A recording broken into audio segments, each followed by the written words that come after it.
Movie शुरू होती है और हम दरवाजे से किसी को अंदर झांकते हुए देखते हैं और फिर हम गौसिया की माँ को देखते हैं जो थोड़ी देर बाद गौसिया को उठाती है।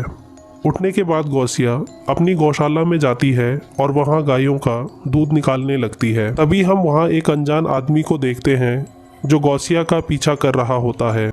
गौसिया को भी किसी के वहाँ होने का एहसास होता है, लेकिन उसे कोई नज़र नहीं आता। कुछ देर बाद गौसिया सारे कपड़े उतारकर तालाब में नहाने लगती है।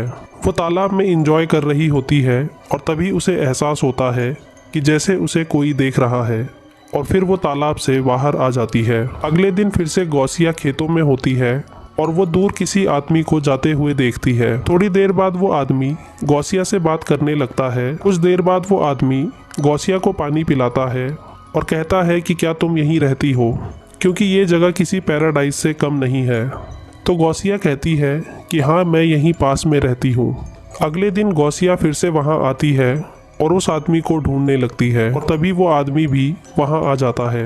वो आदमी कहता है कि ह्यूमन बॉडी से खूबसूरत कुछ नहीं होता और वो गौसिया को छूने लगता है।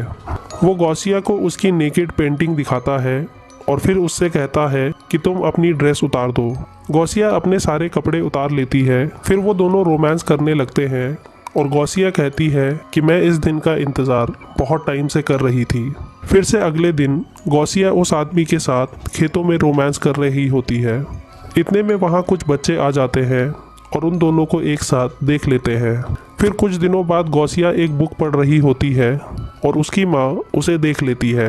वो गौसिया से पूछती है और कहती है कि तुम अपने आप से पढ़ना नहीं सीख सकती और कुछ बच्चों ने तुम्हें एक आदमी के साथ भी देखा था। वो गौसिया पर गुस्सा हो जाती है और कहती है कि अगर तुम प्रेग्नेंट हुई तो तुम्हें घर से निकाल दूंगी।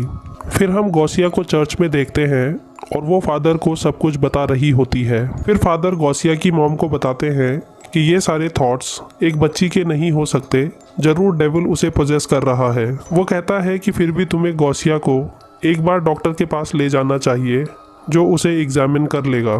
फिर हम देखते हैं कि एक डॉक्टर गौसिया का चेकअप कर रहा होता है, जिसके बाद वो गौसिया की मॉम को बताता है कि गौसिया एकदम पवित्र है और उसे किसी ने नहीं छुआ। फिर अगले सीन में हम उस आदमी को देखते हैं जो गौसिया के कमरे में होता है। गौसिया सो रही होती है और वो गौसिया को किस करता है, जिससे गौसिया जाग जाती है।